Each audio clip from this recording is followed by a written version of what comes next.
Hello, M I audible?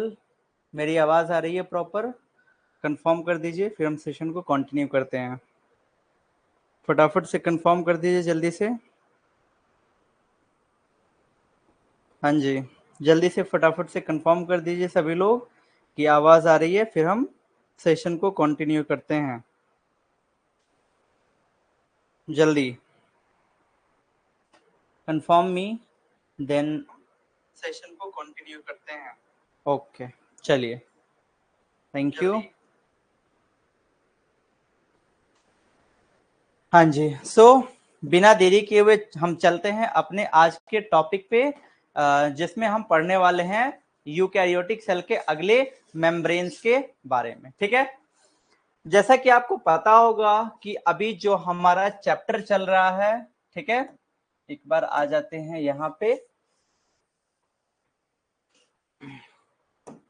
हाँ जी, good evening, आप सभी का स्वागत है आज के इस ब्यूटीफुल से सेशन में, जिसमें हम पढ़ने वाले हैं। Just minute wait.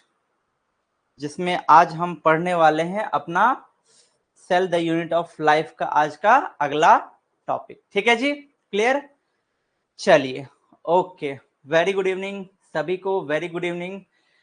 हाँ, हम जो 11th किए हैं, सॉरी, हम जो चैप्टर स्टार्ट किए हैं, जिस चैप्टर का नाम है cell the unit of life. ठीक है, हमने जो चैप्टर स्टार्ट किया है that is cell the unit of life, जिसमें जो हमारा फर्स्ट लेक्चर था, जिसमें जो हमारा फर्स्ट सेशन था that is introduction to cytology, introduction to cytology and cell theory. तो इसमें मैंने आप लोगों को बतला दिया हुआ था कि साइटोलॉजी क्या होता है और उसमें क्या क्या चीजें पढ़ना है, हम क्या क्या चीजें पढ़ेंगे, यानी कि बेसिक्स हमने यहाँ पे सारी कवर कर ली थी इस वाले में। साथ ही साथ सेल थ्योरी भी यहाँ पे आपको बतला दिया हुआ था। उसके बाद मैंने बतलाया हुआ था सेल दो टाइप के होते हैं, जिसमें मैंने आप लोगों को प्रोकैरियोटिक सेल पढ़ा दिया हुआ था। उसके बाद हमने जो अगला सेशन किया था, जिसमें हमने यूकैरियोटिक सेल पढ़ा था, ठीक है, यूकैरियोटिक सेल का लेक्चर नंबर 1 हमने कंप्लीट कर लिया था। और उसके बाद हमने यूकैरियोटिक सेल का लेक्चर नंबर 2 भी हमने कंप्लीट कर लिया। और उसके बाद आज जो हम पढ़ने वाले हैं वो है यूकैरियोटिक सेल का लेक्चर नंबर 3। ठीक है, तो मे भी हो सकता है कि आज हमारा ये चैप्टर भी फिनिश हो जाए, बट यदि आज नहीं हो पाया तो अगला जो क्लास होगा उसमें ये चैप्टर बिल्कुल ही फिनिश हो ही जाएगा। ठीक है, चलिए बिना देरी किए हुए चलते हैं और पढ़ते हैं हमारे आज के टॉपिक। ठीक है, आ जाइए फटाफट से।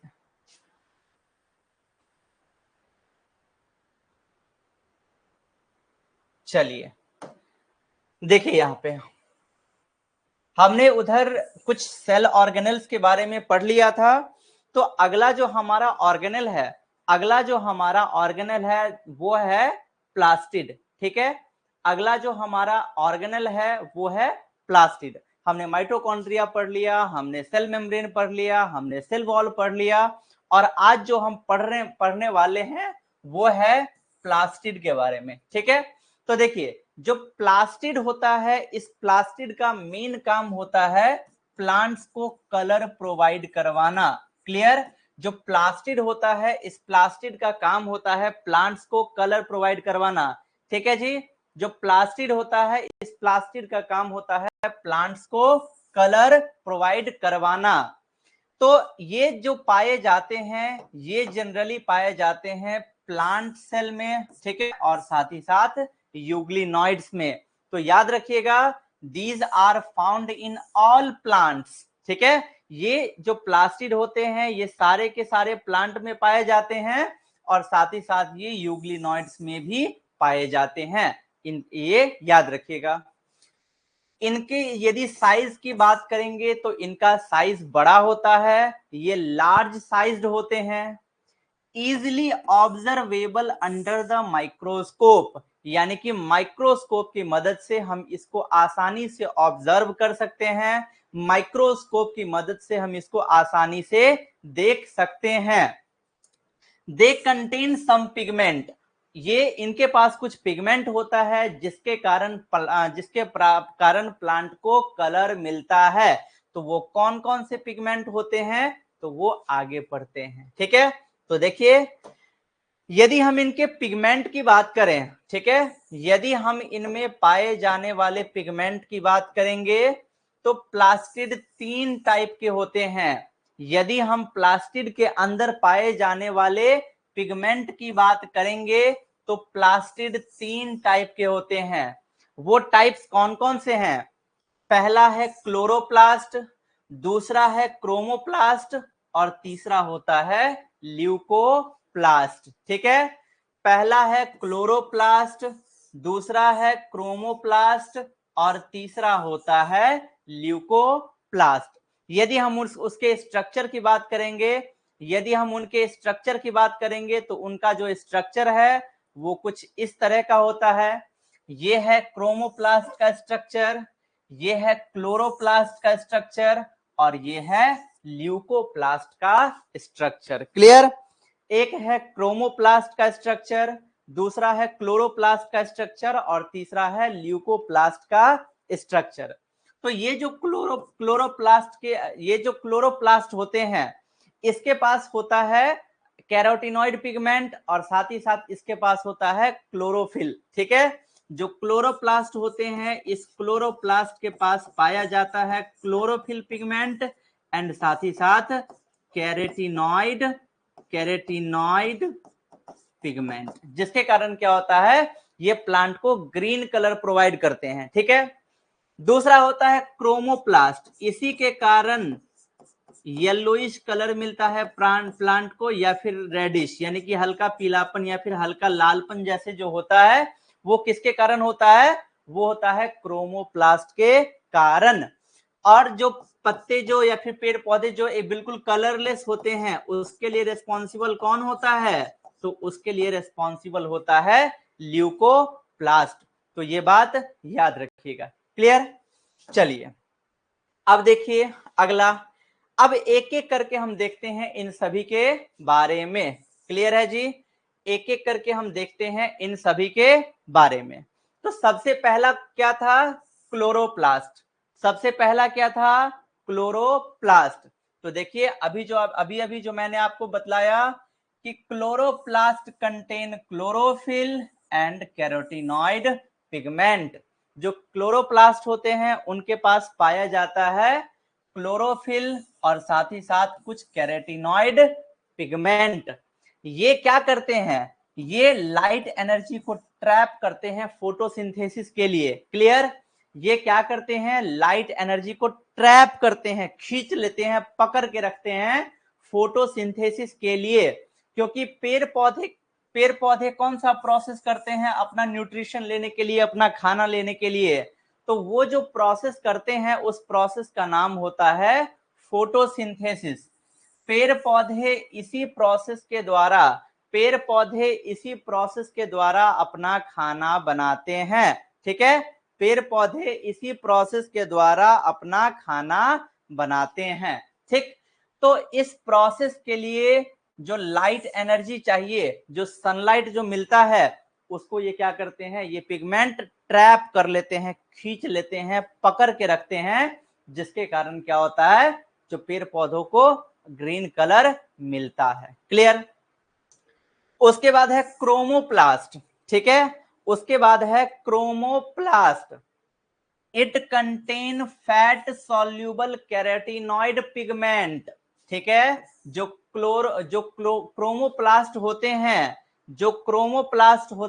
उस क्रोमोप्लास्ट के पास फैट सॉल्यूबल कैरोटिनॉइड पिगमेंट पाए जाते हैं। तो वो पिगमेंट कौन कौन से हैं, तो वो होते हैं कैरोटीन होते हैं, ज़ैंथोफिल होते हैं, ये सब क्या है, कैरोटिनॉइड पिगमेंट। कौन से, फैट सॉल्यूबल कैरोटिनॉइड पिगमेंट। जो क्रोमोप्लास्ट होते हैं, देखिए अभी मैंने क्या बतलाया, क्लोरोप्लास्ट क्लोरोप्लास्ट के पास पाया जाता है क्लोरोफिल और कैरोटीनॉइड पिगमेंट, और वो क्लोरोफिल और कैरोटीनॉइड पिगमेंट क्या करते हैं, फोटोसिंथेसिस के लिए सनलाइट को ट्रैप कर लेते हैं, खींच लेते हैं, पकड़ लेते हैं, उसको जाने नहीं देते हैं। वहीं यदि बात करें हम क्रोमोप्लास्ट की, तो क्रोमोप्लास्ट के पास होता है फैट सॉल्यूबल कैरोटीनॉइड पिगमेंट, जैसे कि कैरोटीन और ज़ैंथोफिल, और ये क्या करते हैं, ये देते हैं पेड़ पौधों को येलोइश कलर, पीलापन कलर, ऑरेंज कलर और साथ ही साथ रेड कलर। क्लियर? तो उसके लिए रिस्पॉन्सिबल कौन होता है भाई, तो उसके लिए रिस्पॉन्सिबल होता है यही क्रोमोप्लास्ट। ठीक है। तीसरा है ल्यूकोप्लास्ट। ये कैसे प्लास्टिड होते हैं, ये होते हैं कलरलेस प्लास्टिड। ठीक है, ये होते हैं कलरलेस प्लास्टिड जिनका शेप और साइज अलग अलग होता है, और ये क्या करते हैं, तो ये न्यूट्रिएंट्स को स्टोर करते हैं। क्लियर? इनका काम क्या होता है ल्यूकोप्लास्ट का, ल्यूकोप्लास्ट का काम होता है न्यूट्रिएंट्स को स्टोर करना, और साथ ही साथ उनको कलरलेस जो होते हैं उनके लिए रिस्पॉन्सिबल कौन होता है, ल्यूकोप्लास्ट। यदि हम ल्यूकोप्लास्ट के टाइप की बात करें तो ल्यूकोप्लास्ट 3 टाइप का होता है।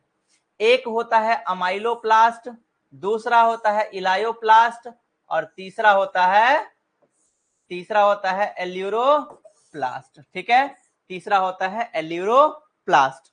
यदि हम बात करें अमाइलोप्लास्ट की, तो ये अमाइलोप्लास्ट स्टोर करते हैं स्टार्च। ठीक है, ये जो अमाइलोप्लास्ट है ये स्टोर करते हैं स्टार्च। वहीं यदि बात करें हम इलायोप्लास्ट की, तो इलायोप्लास्ट स्टोर करते हैं ऑयल एंड फैट। ठीक है जी, जो इलायोप्लास्ट होते हैं वो स्टोर करते हैं ऑयल एंड फैट। ठीक है, ये जो इलायोप्लास्ट है ये स्टोर करते हैं ऑयल एंड फैट। वहीं यदि बात करें हम एल्यूरोप्लास्ट की, तो एल्यूरोप्लास्ट स्टोर करते हैं किसको, प्रोटीन को। ये याद रखिएगा। ठीक है, चलिए अगला पॉइंट। अब देखते हैं हम क्लोरोप्लास्ट, क्योंकि देखिए क्लोरोप्लास्ट एक इंपॉर्टेंट चीज है, क्योंकि प्लांट का जो मेन कलर होता है ग्रीन कलर होता है, तो और उसके लिए रिस्पॉन्सिबल कौन सा था, तो वो था क्लोरोप्लास्ट। तो क्लोरोप्लास्ट के बारे में हम थोड़ा सा डीप में पढ़ेंगे। ठीक है, क्लोरोप्लास्ट के बारे में हम थोड़ा सा डीप में पढ़ेंगे। तो ये जो आपको फोटो में दिख रहा है ना, ये जो आपको फोटो में दिख रहा है, कुछ इसी टाइप के होते हैं क्लोरोप्लास्ट। ठीक है, यदि हम माइक्रोस्कोप में देखेंगे तो हमें कुछ इसी टाइप के दिखेंगे। कौन? क्लोरोप्लास्ट। सबसे पहली बात तो chloroplast double membrane bounded organelle होते हैं, यानी कि इनके पास टोटल 2 मेम्ब्रेन होता है। कितने मेम्ब्रेन? टोटल 2 मेम्ब्रेन होता है, और ये मेनली पाए जाते हैं लीव्स के, पत्तियों के मीसोफिल सेल में। ठीक है, ये जो क्लोरोप्लास्ट है ये क्लोरोप्लास्ट पाए जाते हैं पत्तियों के मीसोफिल सेल में। क्लियर? इनके यदि शेप की बात करें तो ये लेंस शेप्ड के होते हैं, ओवल अंडाकार शेप्ड के होते हैं, स्फेरिकल गोलाकार शेप के होते हैं, डिस्कॉइड डिस्क शेप के होते हैं, और रिबन यानी कि फीता के जैसे इनका शेप होता है, यानी कि इनका शेप भी जो है वो अलग अलग होता है। यदि क्लोरोप्लास्ट के लेंथ की बात करेंगे तो 5 to 10 माइक्रोमीटर, और यदि हम विड्थ की बात करेंगे तो 2 to 4 माइक्रोमीटर म्यूमीटर। Clear? There number varies from 1 to 20 to 40 per cell in the mesophyll cell, यानी कि जो क्लोरोप्लास्ट का नंबर होता है वो हर एक सेल में अलग अलग होता है। हो सकता है किसी सेल में ये एक ही हो, और वो कौन से सेल में एक ही होता है, तो वो होता है क्लेमाइडोमोनास में और ग्रीन एल्गी में। तो जो क्लेमाइडोमोनास होता है और ग्रीन एल्गी जो होता है उसमें सिर्फ एक ही क्लोरोप्लास्ट पाए जाते हैं, याद रखिएगा। जो जो क्लोरोप्लास्ट होता है वो क्लेमाइडोमोनास और ग्रीन एल्गा में सिर्फ एक ही क्लोरोप्लास्ट पाया जाता है, इस बात को याद रखिएगा। और भी सेल हैं जिसमें ये इनका नंबर बहुत ज्यादा भी होता है, 20 भी होता है, 30 भी होता है, 40 भी होता है। क्लियर। ये देखिए क्लोरोप्लास्ट का स्ट्रक्चर, ठीक है। ये देखिए यहाँ पे क्लोरोप्लास्ट का स्ट्रक्चर, गौर से देखिएगा स्ट्रक्चर। देखिए ये है क्लोरोप्लास्ट का स्ट्रक्चर, क्लियर। अभी इस क्लोरोप्लास्ट के अंदर में जो ये खाली स्पेस देख रहे हो ना, इसके अंदर का जो स्पेस होता है इसको बोलते हैं स्ट्रोमा। क्या बोलते हैं? स्ट्रोमा। सबसे पहली बात तो अभी मैंने क्या बतलाया हुआ था कि क्लोरोप्लास्ट के दो लेयर होते हैं, ठीक है। क्लोरोप्लास्ट डबल मेम्ब्रेन्ड ब्रेन है, क्लोरोप्लास्ट डबल मेम्ब्रेन्ड मेम्ब्रेन है। क्लोरोप्लास्ट के पास दो मेम्ब्रेन होते हैं, एक होता है आउटर मेम्ब्रेन यानी कि बाहर वाला जो कि ये वाला है, और दूसरा होता है इनर मेम्ब्रेन जो कि ये वाला है। तो अभी जो मैंने बतलाया कि क्लोरोप्लास्ट के पास दो लेयर होते हैं, दो मेम्ब्रेन होते हैं, एक होता है आउटर मेम्ब्रेन और दूसरा होता है इनर मेम्ब्रेन, क्लियर। क्लोरोप्लास्ट के दो मेम्ब्रेन होता है, एक होता है आउटर मेम्ब्रेन और दूसरा होता है इनर मेम्ब्रेन। अब उस इनर मेम्ब्रेन के अंदर में जो स्पेस होता है, खाली जगह होता है, उसको बोलते हैं स्ट्रोमा, क्लियर। तो देखिए inner membrane chloroplast is less permeable, यानी कि क्लोरोप्लास्ट का जो इनर मेम्ब्रेन होता है ये होता है लेस परमिएबल। ये भी क्वेश्चन आपसे पूछ लिया जा सकता है, याद रखिएगा।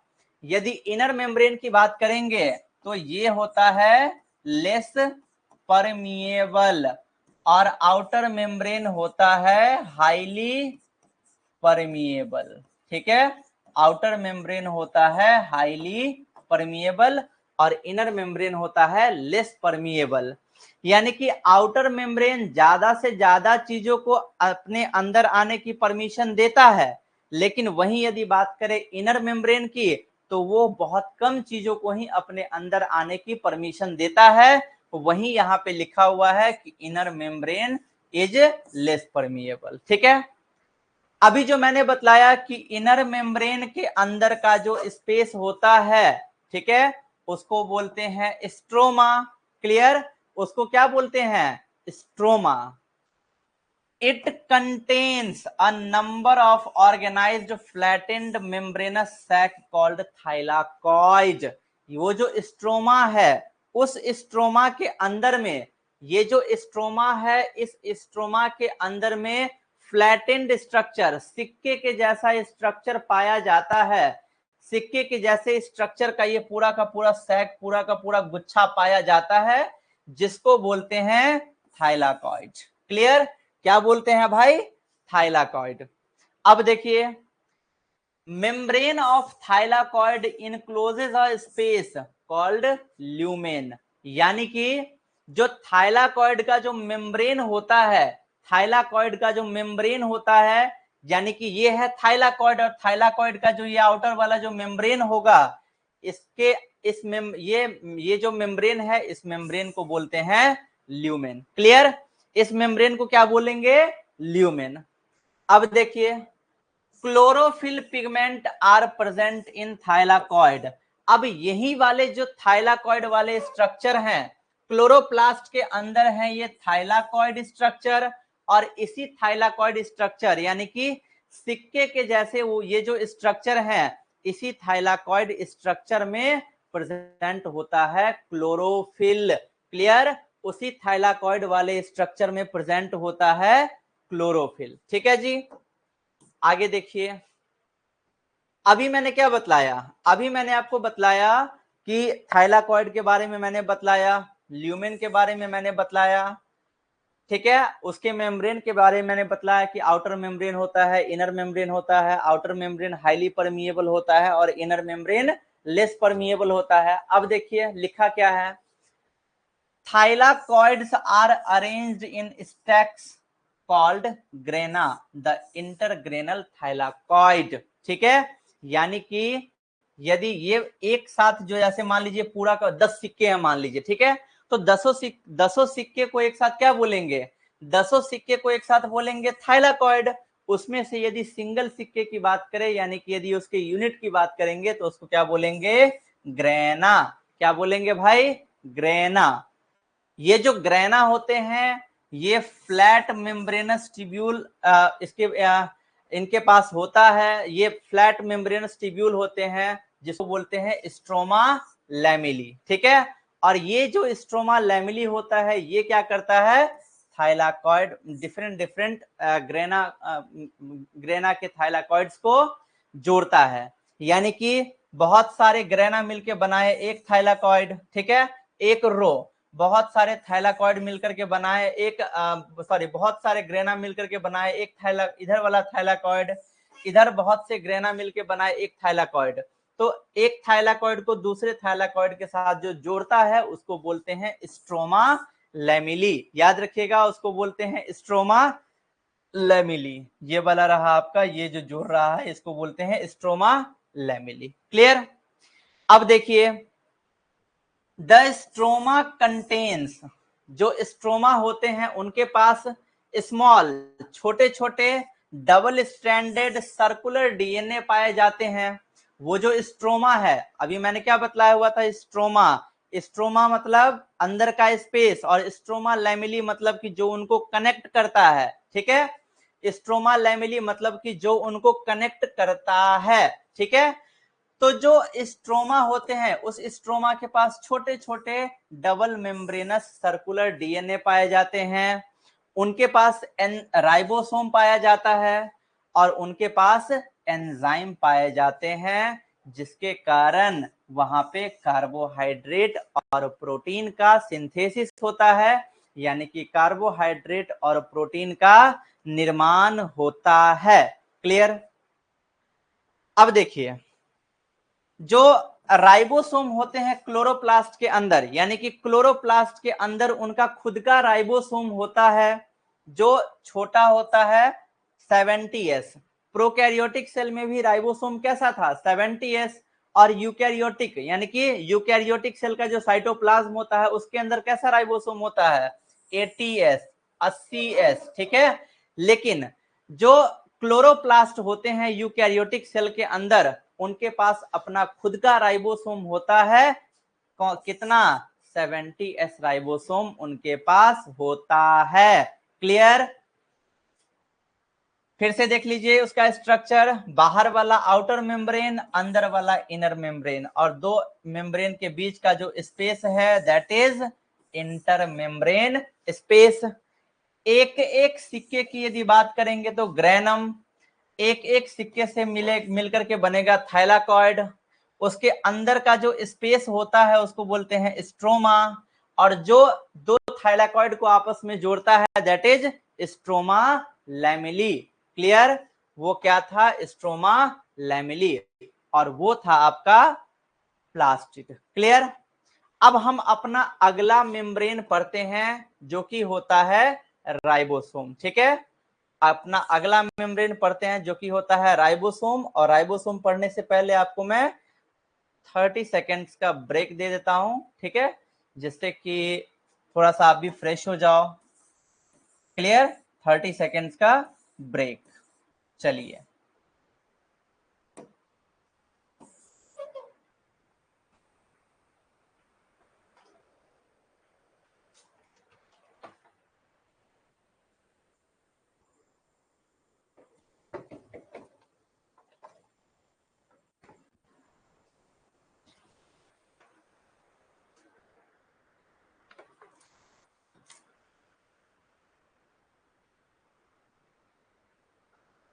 अरे यार ये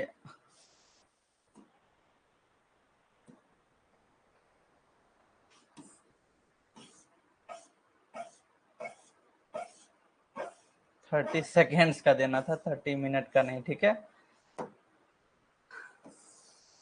चलिए फटाफट से।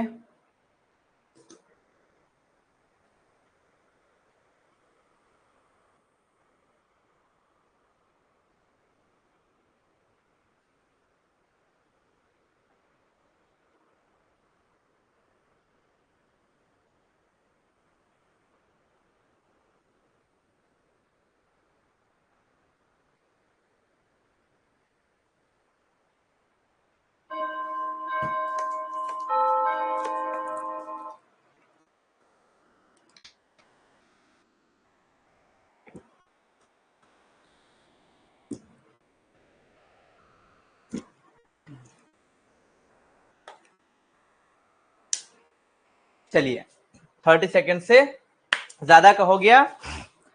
अब चलते हैं और पढ़ते हैं हम अपने राइबोसोम के बारे में। क्लियर? देखिए राइबोसोम, याद कीजिए राइबोसोम के बारे में मैंने बतलाया हुआ था कि ये नॉन मेम्ब्रेनस स्ट्रक्चर होते हैं, यानी कि इनका कोई मेम्ब्रेन नहीं होता है। सेल के अंदर जो छोटे छोटे दाने के जैसे प्रेजेंट होते हैं, जो कि प्रोटीन सिंथेसिस में अपना एक रोल प्ले करते हैं, उसी को बोला जाता है राइबोसोम। राइबोसोम के बारे में बतलाए हुए थे जॉर्ज पैलेड, इसीलिए बोला जाता है कि राइबोसोम को ऑब्जर्व सबसे पहले कौन किए थे? George pallid. ठीक है, तो याद रखिएगा कि राइबोसोम की खोज कौन किए थे? George pallid. कब किए थे? 1953, 1953, यानी कि जब हमारा देश आजाद हो चुका था उसके बाद वो खोज किए थे। कौन? George pallid.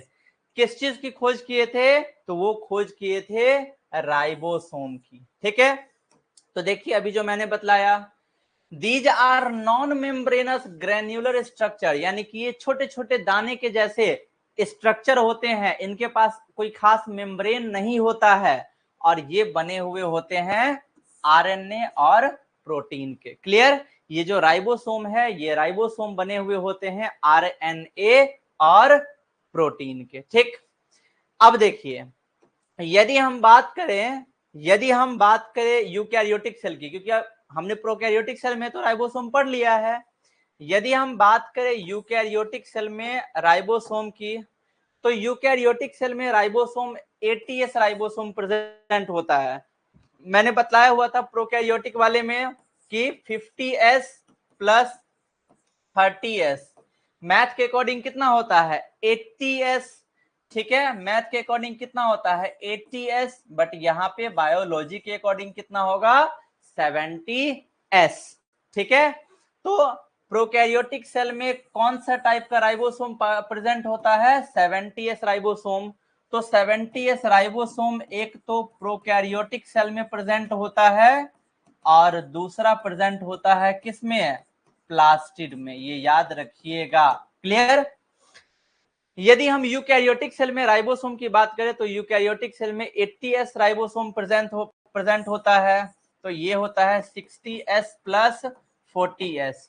मैथ्स के अकॉर्डिंग ये होता है 100s, बट यदि हम बात करें बायोलॉजी के अकॉर्डिंग तो ये होता है 80s। ठीक है, तो देखिए ये एक लार्ज सब यूनिट है, ये एक लार्ज सब यूनिट है जो कि है 60s, और ये स्मॉल सब यूनिट है जो कि है 40s। ठीक है, तो ये दोनों सब यूनिट मिलकर के बनाते हैं यहाँ पे कितने? 80s ribosome. तो यही 80s राइबोसोम यूकैरियोटिक सेल में प्रेजेंट होते हैं। क्लियर? अब आइए, अब देख लीजिए साइटोस्केलेटन। ठीक है, साइटोस्केलेटन क्या होता है अब इसको देख लीजिए, गौर से अच्छे से देख लीजिए। याद कीजिए मैंने बतलाया हुआ था आप लोगों को साइटो का मतलब मैंने बतलाया हुआ था सेल, और यदि हम बात करें स्केलेटन की तो स्केलेटन का मतलब मैंने बतलाया हुआ था कंकाल। क्लियर? स्केलेटन का मतलब कंकाल। हमारा जो कंकाल होता है वो क्या करता है? ठीक है, हमारा जो कंकाल होता है उसका काम क्या होता है? हमारा जो कंकाल होता है उसका काम होता है कि वो हमारे बॉडी को सपोर्ट प्रदान करता है, साथ ही साथ वो हमारे बॉडी को एक स्ट्रक्चर देता है। जैसे मान लीजिए कि यदि हम हैंड की बात करें, हमारे हैंड में इस टाइप का एक लॉन्ग टाइप का यहाँ पे बोन प्रेजेंट है, हड्डी प्रेजेंट है। ठीक है, ये लॉन्ग बोन यहाँ पे मतलब कि उतना भी लंबा नहीं होता है, बट ये यहाँ पे लॉन्ग टाइप का प्रेजेंट है। ठीक है, यानी कि इस टाइप का, तो यहाँ का शेप इस टाइप का हो गया। वहीं यदि इसका शेप अलग हो जाए, बोन का शेप अलग हो जाए, यदि यहाँ का हड्डी बिल्कुल गोल हो जाए, तो हमारा जो हैंड है ये भी कैसा हो जाएगा? गोल गोल हो जाएगा। क्लियर? हमारा जो हैंड है ये भी कैसा हो जाएगा? गोल गोल हो जाएगा। तो ये जो स्केलेटन है, ये स्केलेटन क्या करता है? हमें एक तो सपोर्ट प्रोवाइड करवाता है, साथ ही साथ हमें एक स्ट्रक्चर देता है। तो यहाँ पे हम बात किसकी कर रहे हैं? साइटोस्केलेटन। साइटो मीन्स सेल और स्केलेटन का मतलब होता है कंकाल। ठीक है, साइटो मीन्स सेल और स्केलेटन का मतलब होता है कंकाल। तो ये जो साइटो स्केलेटन है ये network of filamentous proteinaceous structure, यानी कि ये प्रोटीन के बने हुए फिलामेंट होते हैं, यानी कि ये प्रोटीन का बना हुआ फिलामेंट का नेटवर्क होता है, जाल होता है, जो कि कहां पे प्रेजेंट होता है, साइटोप्लाज्म के अंदर। जो साइटोस्केलेटन है होता है ना बाबू, ये साइटोस्केलेटन प्रेजेंट होता है साइटोप्लाज्म में। ठीक है, और ये प्रोटीन का बना हुआ होता है फिलामेंट के जैसे, इसका स्ट्रक्चर होता है नेटवर्क के जैसे, दैट इज साइटोस्केलेटन। क्लियर?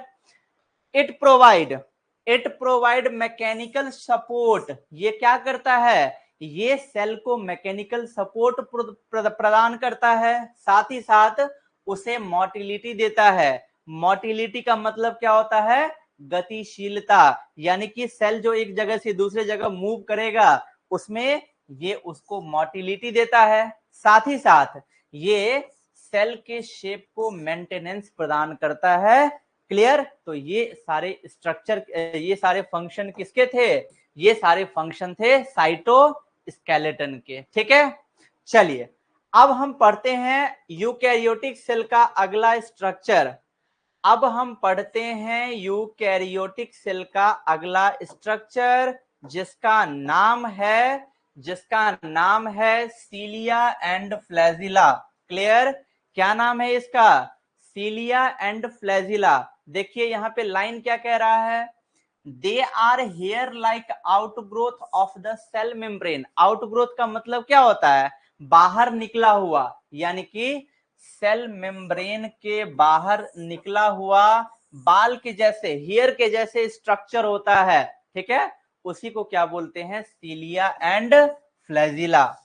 यदि हम सिर्फ सीलिया की बात करें, यदि हम सिर्फ सीलिया की बात करें तो ये जो सीलिया है ये स्मॉल स्ट्रक्चर, यानी कि इनका स्ट्रक्चर छोटा होता है और ये ओर के जैसे वर्क करते हैं। Cause the movement of cell और सराउंडिंग फ्लूइड, और साथ ही साथ ये सेल के मूवमेंट का कारण भी बनते हैं, यानी कि सेल को ये मूवमेंट भी प्रदान करते हैं, और साथ ही साथ उनका जो उनके आसपास जो सराउंडिंग फ्लूइड होता है उसको भी मूवमेंट प्रदान करते हैं। कौन, सीलिया। वहीं यदि बात करें हम फ्लैजिला की, ठीक है जी, वहीं यदि हम बात करें फ्लैजिला की तो फ्लैजिला होता है लॉन्गर, यानी कि बड़ा स्ट्रक्चर होता है ये, और ये रिस्पॉन्सिबल होता है सेल के मूवमेंट के लिए, यानी कि बेसिकली सीलिया और flagella they both are helps in the movement of cell, यानी कि ये दोनों ही जो स्ट्रक्चर होते हैं ये सेल के मूवमेंट में उसकी मदद करते हैं। ठीक है, यदि हम बात करें, क्योंकि मैंने बतलाया हुआ था कि प्रोकैरियोटिक सेल के पास भी फ्लैजिला होता है, तो आपके मन में ये डाउट आ सकता है, आपके मन में ये क्वेश्चन आ सकता है कि सर क्या प्रोकैरियोटिक सेल और यूकैरियोटिक सेल दोनों का फ्लैजिला सेम होता है, तो नहीं, प्रोकैरियोटिक सेल और यूकैरियोटिक सेल दोनों का फ्लैजिला जो है वो बिल्कुल ही डिफरेंट होता है, ये बात याद रखिएगा। क्लियर? सीलिया और फ्लैजिला ये दोनों की यदि बात करें तो ये दोनों कवर होते हैं किसके द्वारा, सीलिया एंड फ्लैजिला, इन दोनों की यदि बात करें तो ये कवर होते हैं प्लाज्मा मेम्ब्रेन के द्वारा, यानी कि इनको प्लाज्मा मेम्ब्रेन कवर किया हुआ होता है। देयर कोर, यानी कि इनके अंदर का जो स्पेस होता है उसको बोलते हैं एक्सोनीम, और इसी एक्सोनीम में बहुत सारे माइक्रोट्यूब्यूल होते हैं जो कि पैरेलली अरेंज होते हैं, यानी कि एक दूसरे के पैरेलल अरेंज होते हैं।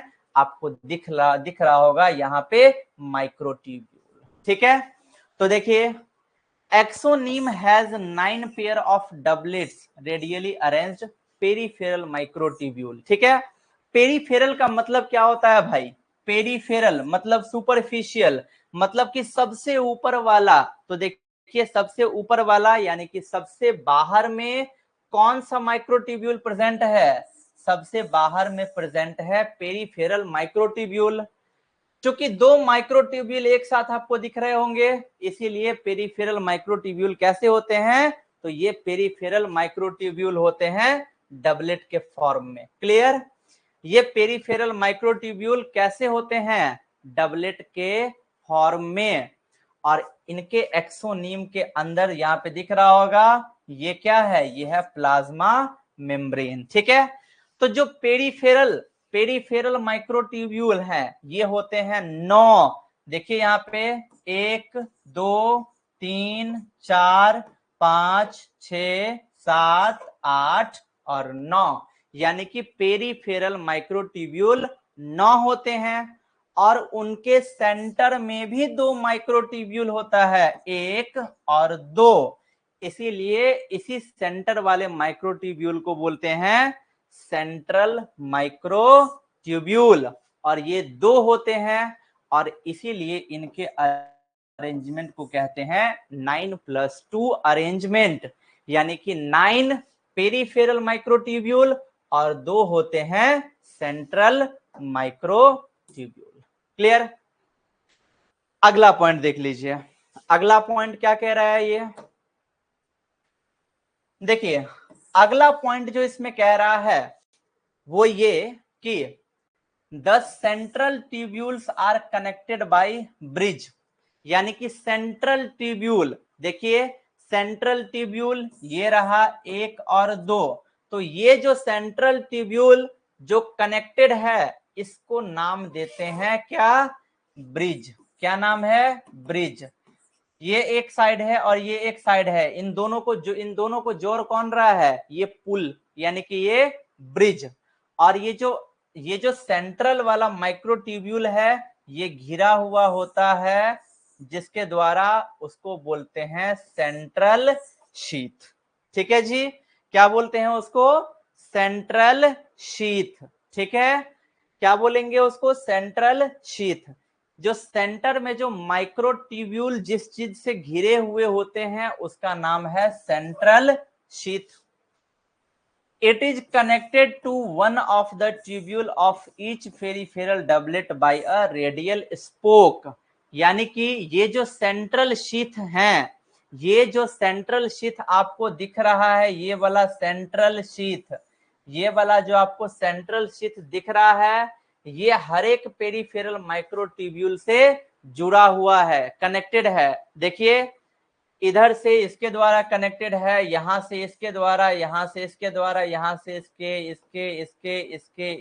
इसके, यानी कि हर एक, यानी कि ये जो सेंट्रल शीथ है वो हर एक पेरिफेरल माइक्रोट्यूब्यूल से जिसके द्वारा जुड़ा हुआ है, उसका नाम है स्पोक। देखिए यहाँ पे भी लिखा हुआ है रेडियल स्पोक। इसीलिए हम क्या बोलेंगे कि जो इनका जो स्ट्रक्चर होता है, इनके स्ट्रक्चर में कितने रेडियल स्पोक होते हैं, तो इनके स्ट्रक्चर में टोटल 9 रेडियल स्पोक होते हैं। ठीक है जी, कितने स्पोक होते हैं, 9 रेडियल स्पोक होते हैं। Clear? The peripheral doublet are also interconnected by linkers.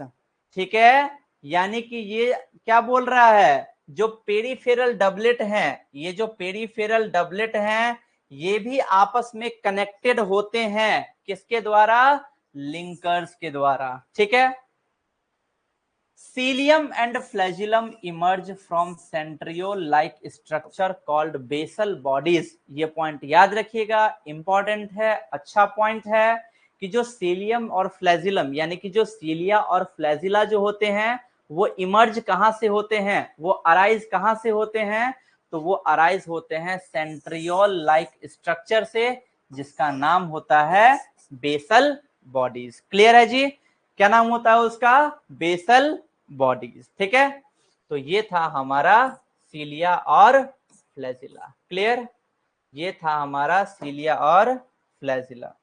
देख लेते हैं और कितना बचा हुआ है।